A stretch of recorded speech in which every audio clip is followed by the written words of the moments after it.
Good morning, ladies and gentlemen. We got him. On the evening of September 11th, a family member of Tyler Robinson reached out to a family friend who contacted the Washington County Sheriff's Office with information that Robinson had confessed to them or implied that he had committed the incident. This information was relayed to the Utah County Sheriff's Office and scene investigators at Utah Valley University. This information was also conveyed to the FBI. Investigators reviewed additional video footage from UVU surveillance and identified Robinson arriving on UVU campus in a gray Dodge Challenger at approximately 8:29 a.m. on September 10th, in which he is observed on video in a plain maroon t-shirt, light-colored shorts, a black hat with a white logo, and light-colored shoes. When encountered in person by investigators in Washington County on September 12th, in the early morning hours, Robinson was observed in consistent clothing with those surveillance images. Investigators interviewed a family member of Robinson who stated that Robinson had become more political in recent years. The family member referenced a recent incident in which Robinson came to dinner prior to September 10th, and in the conversation with another family member, Robinson mentioned Charlie Kirk was coming to UVU. They talked about why they didn't like him and the viewpoints that he had. The family member also stated Kirk was full of hate and spreading hate. The family member also confirmed Robinson had a gray Dodge Challenger. Investigators identified an individual as the roommate of Robinson. Investigators interviewed that roommate, who stated that his roommate, referring to Robinson, made a joke on Discord. Investigators asked if he would show them the messages on Discord. He opened it and showed several messages to investigators and allowed investigators to take photos of the screen as each message was shown by Robinson's roommate. These photos consisted of various messages, including content of messages between the phone contact named Tyler with an emoji icon and Robinson's roommate's device. The content of these messages included messages affiliated with the contact Tyler, stating a need to retrieve a rifle from a drop point, leaving the rifle in a bush, messages related to visually watching the area where a rifle was left, and a message referring to having left the rifle wrapped in a towel. The messages also refer to engraving bullets and a mention of a scope and the rifle being unique. Messages from the contact Tyler also mentioned that he had changed outfits. I know there has been speculation as well as to the writing on those casings, those bullet casings, and I believe we have that as well. And I will share that with you now. So the area north of Campus Drive Road where the suspect crossed over, you saw some of that in the video that we released last night, consists of a grassy area with trees on the edge of the UVU campus. Investigators discovered a bolt-action rifle wrapped in a dark-colored towel. The rifle was determined to be a Mauser Model 98 .30-06 caliber bolt-action rifle. The rifle had a scope mounted on top of it. Investigators noted inscriptions that had been engraved on casings found with the rifle. Inscriptions on a fired casing read, "Notices, bulges, capital OWO, what's this?" ? Inscriptions on the three unfired casings read, "Hey fascist!" ! Catch! ! Up arrow symbol, right arrow and symbol, and three down arrow symbols. A second unfired casing read, "Oh Bella Chow, Bella Chow, Bella Chow, Chow Chow," and a third unfired casing read, "If you read this, you are gay, LMAO." We are indebted to law enforcement across the state who's worked seamlessly together, local law enforcement, state law enforcement, and our federal partners with the Federal Bureau of Investigation. We're grateful for everyone who worked together in such a short amount of time to find this person and to bring justice. I want to thank the public who has been so engaged, reviewing videos, helping us with sending in tips, and helping us get to this point. I want to thank the family members of Tyler Robinson who did the right thing in this case and were able to bring him into to law enforcement as well. I especially want to thank the family of Charlie Kirk, Erica, Charlie's parents, his children. I want us to be thinking of them as we bring justice in this case. They will be involved in that justice. We will be working very closely with them as we move through this process as well. This is a very sad day for our country, a terrible day for the state of Utah, but I'm grateful that at this moment we have an opportunity to bring closure to this very dark chapter in our nation's history. With that, I will now turn the microphone over to the Director of the FBI, Kash Patel. Thank you, Governor. This is what happens when you let good cops be cops. The FBI and our partners are proud to stand here today together to bring justice to the family of Charlie Kirk and honor his memory. I want to express my deep gratitude to President Trump, the Vice President, and the entire White House who have been so incredibly supportive with both resources and just personally to the FBI as a team. They had our backs the entire way, and I just want to express my gratitude for giving us the resources we need to operate in this space to bring this sort of justice at this sort of speed. In 33 hours, we have made historic progress for Charlie. Governor Cox, our partnership has been absolutely incredible these last few days. Our partnership will endure. Your state and local partners, your sheriffs, your DPS community has been unbelievably impressive in the hardest of times. And a case like this cannot be solved, cannot be brought without partnering with your state and local authorities. The FBI has a certain role to play, and we will play that role, and we will lead out for the federal government. But Governor Cox, we are so grateful for your state partnership that led out on this investigation. A little bit of the timeline. Charlie was shot at 12:23 p.m. on Wednesday. The first FBI agents arrived on scene in 16 minutes with chiefs of police at 12:39 and secured the scene. The FBI immediately launched fixed-wing assets. We utilized these assets to transport personnel, specialty technicians, hostage rescue teams. We also utilized these assets to go back and forth from the East Coast and here in Utah to transport forensic evidence and other evidence that will be analyzed and is being analyzed at our FBI laboratories in Quantico and other laboratories, including the ATF. At my direction, the FBI released the first set of FBI photos of the suspect at 10 a.m. local time on 9/11. Then, shortly thereafter, the FBI reward of $100,000 was released at 10:45 a.m. local. Myself and Deputy Director Bongino arrived on the scene at approximately 5:30 p.m. on 9/11. The governor led a press conference last night at approximately 8 p.m., where at my direction, the FBI released a never-before-seen video of the suspect. We also released new images to the public of the suspect. And just last night, the suspect was taken into custody at 10 p.m. local time. In less than 36 hours, 33 to be precise, thanks to the full weight of the federal government and leading out with the partners here in the state of Utah and Governor Cox, the suspect was apprehended in a historic time period. And I want to highlight what Governor Cox said. This would not have been possible without you, the media, and you, the public. That's why we went so public, so fast, and we're so transparent, and we're committed to that transparency. The crime scene, just a little bit there. It is a large crime scene. State and local authorities, along with federal authorities, processed that crime scene quickly. And I even had the ability to walk through that crime scene and walk through the steps the suspect took to learn more about what was needed and what resources we needed to bear to create a full picture for the FBI and leadership back in Washington.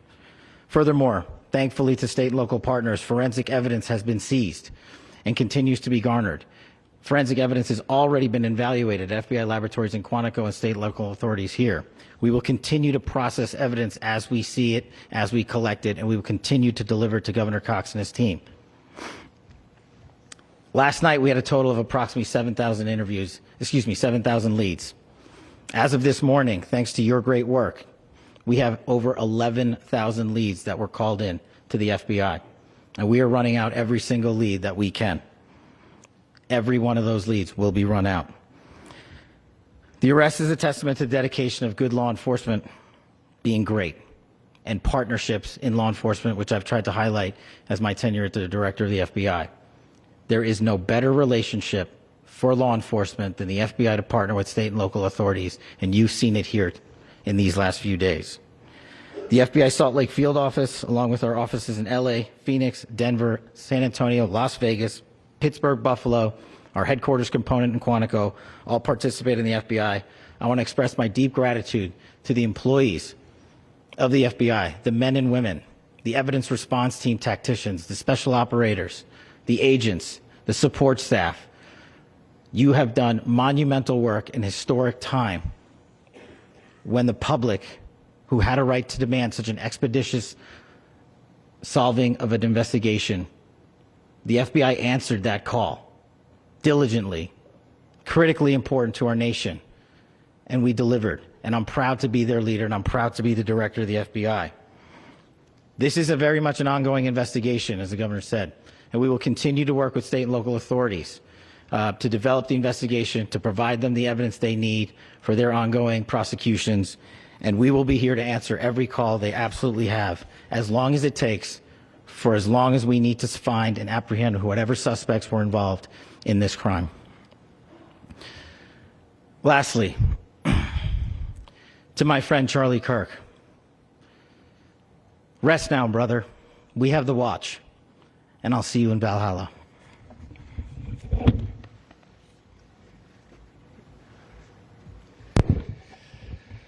Thank you, and good morning. I would just like to take a few minutes as the sheriff to express my gratitude for everybody who has played a part in this investigation. As you know, it's been a vast, a complicated, and a very, very fast-paced investigation. You're looking at people standing up here who are running on, if they got an hour's sleep in the last couple of days, they're probably lucky. It has been very taxing. It has been so impressive, speaking on behalf of the local law enforcement, to see the cooperation that we've seen in this type of case. Across the state, sheriffs, chiefs, our state partners have stepped up and have come to the call on anything that we needed. Our county chiefs have been phenomenal. Our Utah County Attorney, Jeff Gray, who's standing up here with us, has been phenomenal in leading us through this investigation. I would like to thank the federal government for their resources, their assets. Our local team here, our FBI team, has been extraordinary in helping us work through this and bring this person to justice. Most of all, I would like to thank the public, and specifically, I would like to thank the public who turned to prayers and who turned to positiveness for us. I would like to thank them on behalf of the law enforcement community, because we needed those prayers. That's what we needed to get through this. We needed your support, and you gave it to us. We needed your patience, and you gave it to us. And I would like to thank you for the Kirk family, because that's what they need, is your support and your prayers, and that will get us through all of this. So thank you, everybody, for everybody that have stepped up. We've had such a phenomenal response to this. Thank you.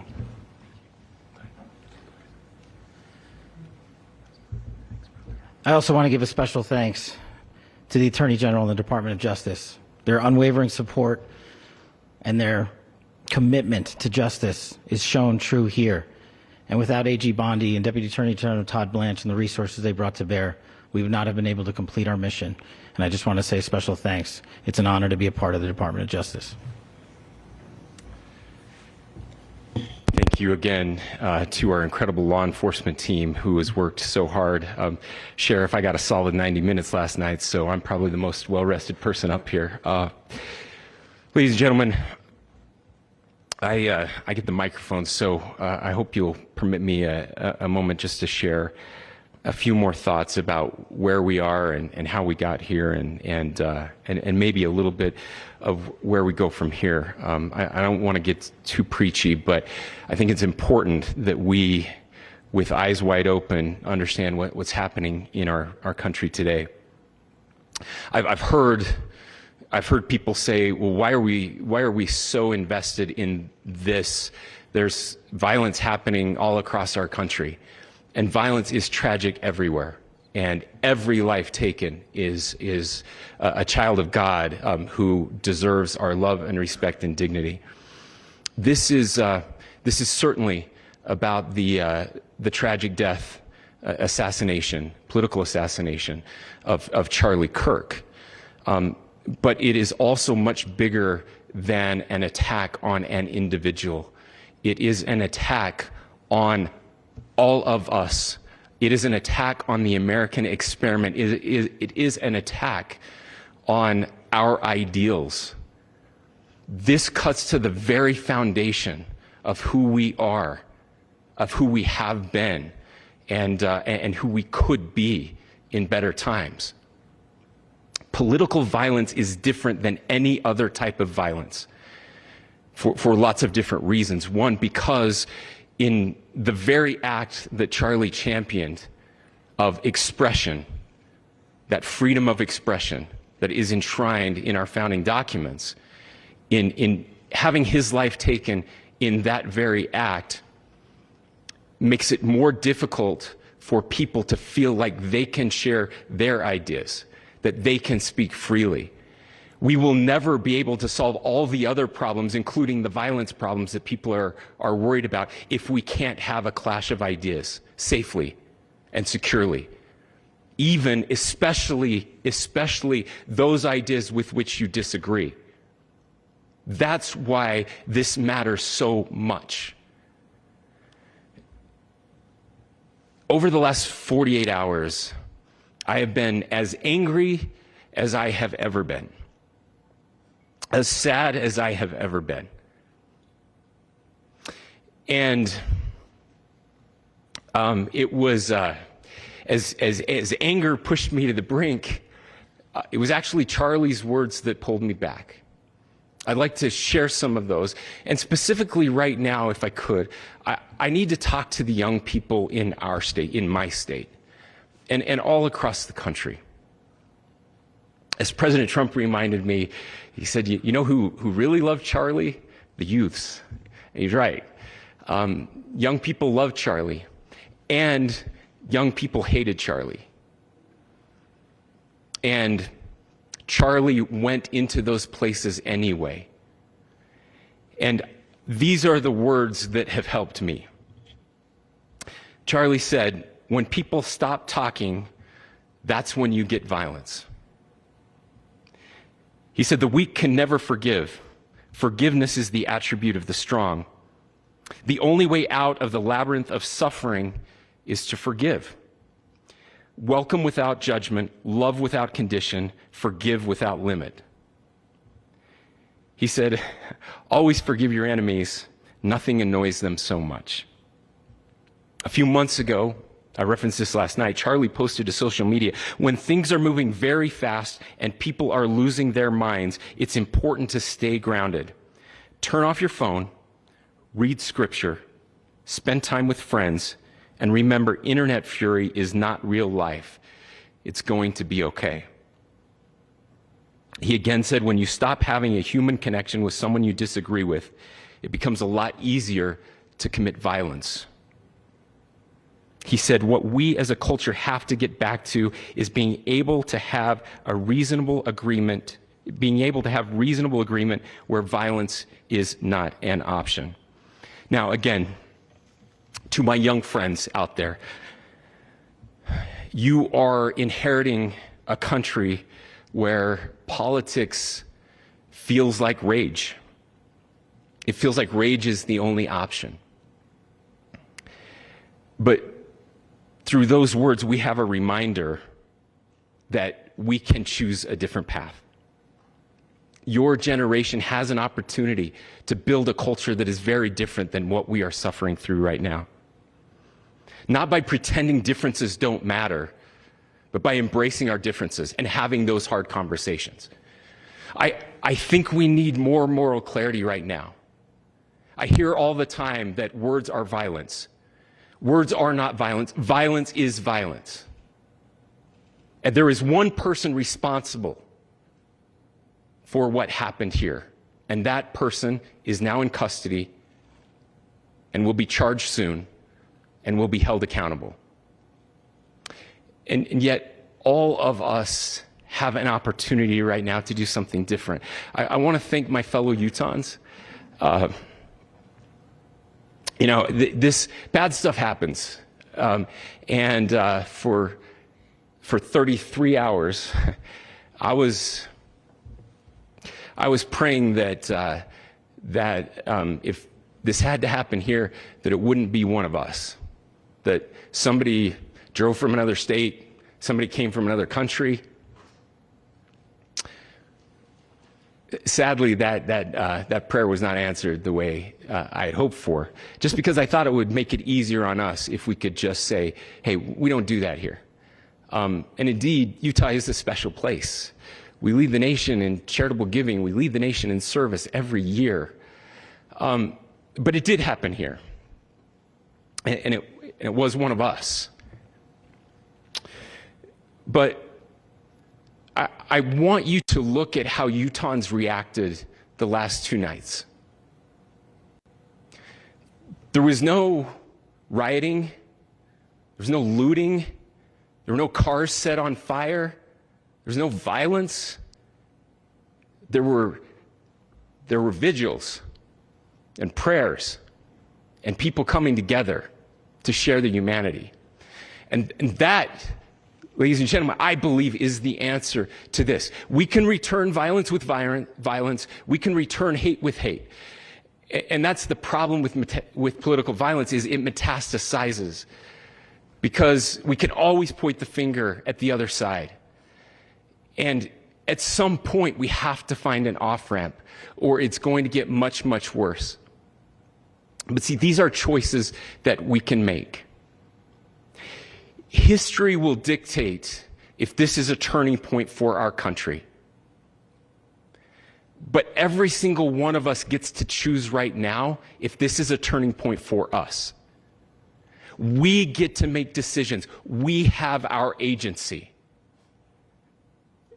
And I desperately call on every American, Republican, Democrat, liberal, progressive, conservative, MAGA, all of us to please, please, please follow what Charlie taught me.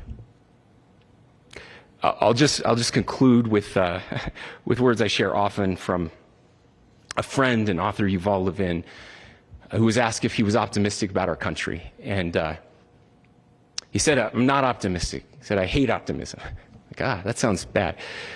But he said, optimism is a vice. It's this idea that good things are just going to happen. And he said, in the history of the world, good things have never just happened. He says, I'm not optimistic, but I am hopeful. And hope is the virtue that sits between the vices of optimism and pessimism. Hope is the idea that good things are going to happen because we can make them so. I still believe in our country. And I know Charlie Kirk believed in our country.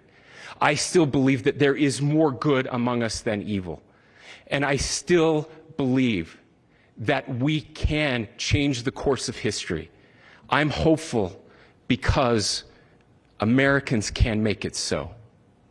Ladies and gentlemen, we're happy to answer any questions you might have. Governor, can you speak to whether the suspect is speaking with authorities and his demeanor, Tyler Robinson, when he turned himself in? I cannot speak to that right now. Governor, how do you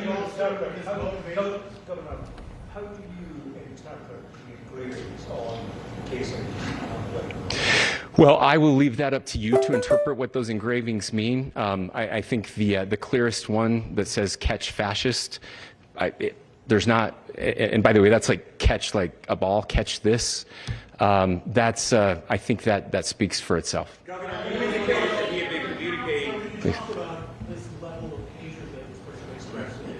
Beyond that, is there anything in your view that you discovered that may have radicalized or changed him to prompt him to commit such a horrific? There's nothing more that we can share at this time. Governor, you indicated that he had been communicating with a friend on Discord about the gun.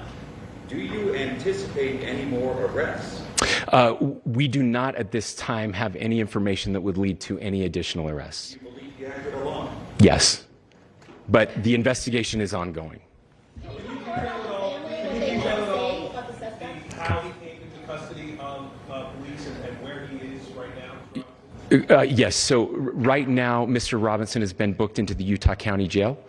You heard the president this morning report that he was taken into custody, that his family and a friend helped to deliver him into custody of law enforcement in Washington County. For those of you that don't know where Washington County is, it is the southwesternmost part of the state of Utah. It's about a 3.5 to 4 hour drive from here, where we are right now, and that's where he lived and where they turned him in.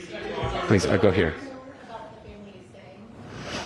I can't share any more than what I've already shared. Yeah.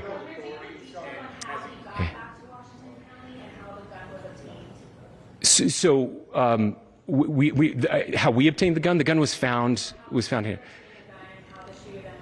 Yeah. So I don't have much more details on that. We do know that he drove. We had his car here on campus, and then we had his car going south back to the St. George. It's actually the city of Washington in Washington County. Is he talking with authorities, and did he discuss a motive? I'm sorry? We don't have any information that would lead us to believe that. Yes, in fact, it was just released. Yes. Talking with authorities, and did he discuss a motive? I can't answer that right now. Yeah, thank you. Over here.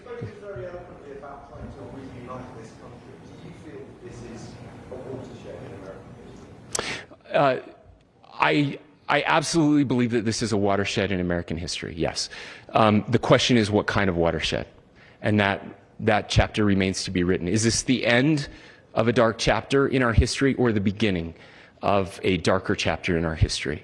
Look, I mean, if you look at true political assassinations in this country of someone of this stature, this feels a lot like the late 60s, and having one so gruesomely displayed on camera in all of our hands and in all of our pockets. We are not wired as human beings biologically, historically. We have not evolved in a way that we are capable of processing those types of violent imagery. And by the way, we've seen another one with a gruesome stabbing very recently that went viral. This is not good for us. It is not good to consume. Social media is a cancer on our society right now. And I would encourage people to log off, turn off, touch grass, hug a family member, go out and do good in your community. That is happening, and it's happening organically right now. I had a friend in a small city in Utah who said, we're getting together, the Republicans and Democrats in my little town are getting together to have a discussion last night, just to find a way to find their better angels. So yes, this could be, I mean, again, you have to go back to JFK to have seen a video live of something like this happening. I wasn't born until 1975, but I know that things were really dark in the late 60s. Sorry to some of you. I know some of you were there. But this is our moment. Do we escalate, or do we find an off-ramp? And again, it's a choice. It's a choice, and every one of us gets to make that choice. Two more questions right here. Could we Clarify that the release of those enhanced images at 8 p.m., the timeline that Director Patel gave us, led to the arrest at 10 p.m. Is there a direct connection between those two events? I cannot comment if there is a direct connection or not, but all I can say is that that through some process, the family came to know that this had happened. One more thing, Governor. Could you just clarify the clothing issue you mentioned earlier?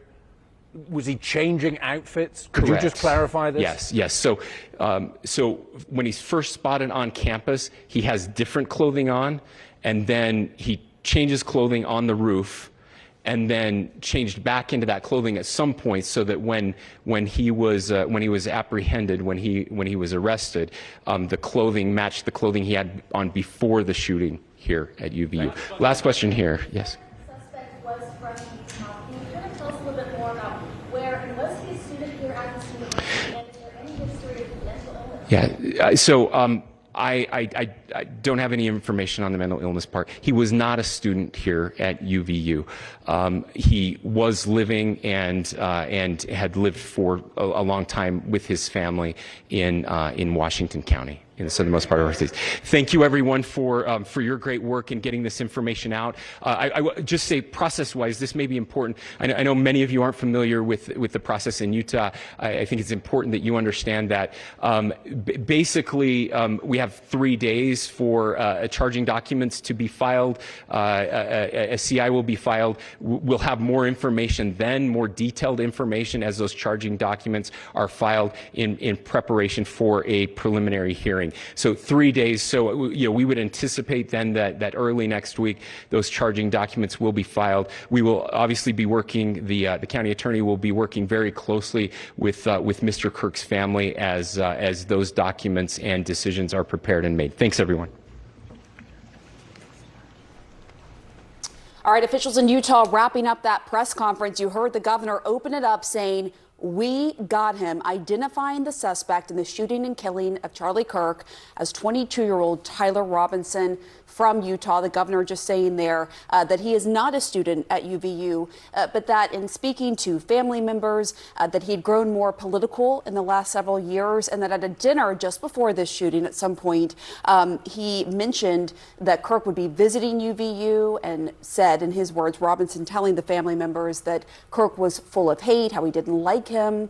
The governor there talking about the bullet casings and that one of them said, "Hey, fascist, catch."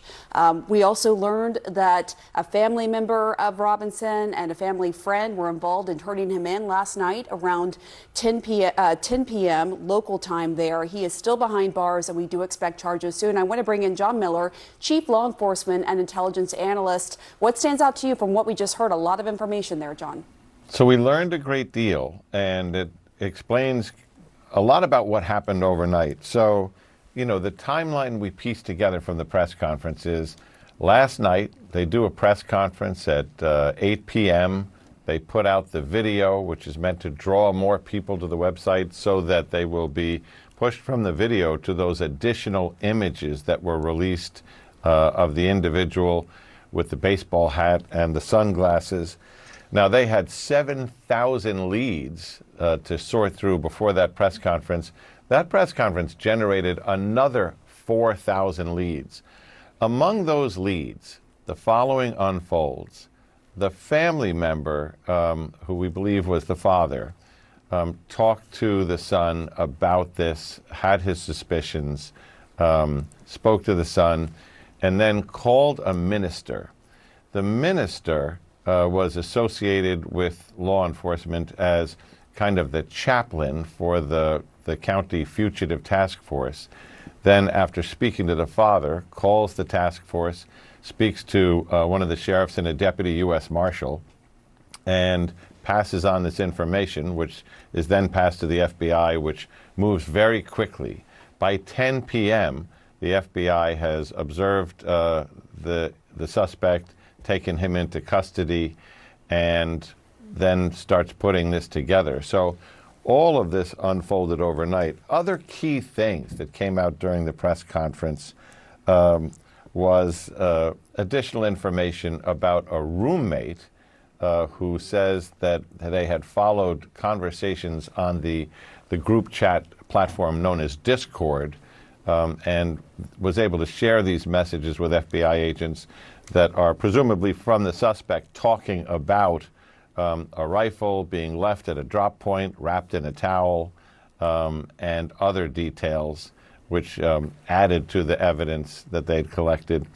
And we learned additional details about that rifle, the Mauser 98 bolt-action rifle, which is the one that federal authorities discovered in the wooded area near the campus after the shooting, prior to knowing this information, and that the bullets had inscriptions on them, including the words, "Hey fascist, catch," on one bullet, and "Bella Ciao," which may be a reference to an Italian folk song which has been emblematic of resistance for a long time. So a lot of information, big developments, and it all came together in just a few hours.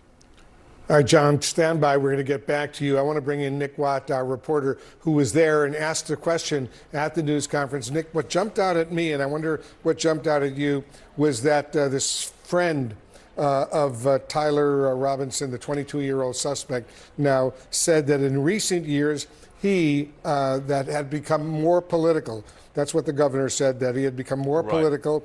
Noted that Charlie Kirk was going to be speaking on the campus there in Utah, and that he was, quote, full of hate. It just sort of jumped out at me that we're beginning to get an understanding of a possible motive in this. Right, and you know, as John was just saying there, the engravings on the ammunition and the rifle, "Hey fascist, catch," when Governor Cox was asked, you know, do we have any idea of a motive? Is the suspect talking? He wouldn't comment on whether the suspect is talking, but the governor said, listen, oh, you fascist, catch. That might be all you need to know in terms of the motive. So the suggestion there is that this young man, Tyler Robinson, 22 years old, did not like Charlie Kirk, believed Charlie Kirk was spreading hate, and from what he engraved, believed that Charlie Kirk was a fascist.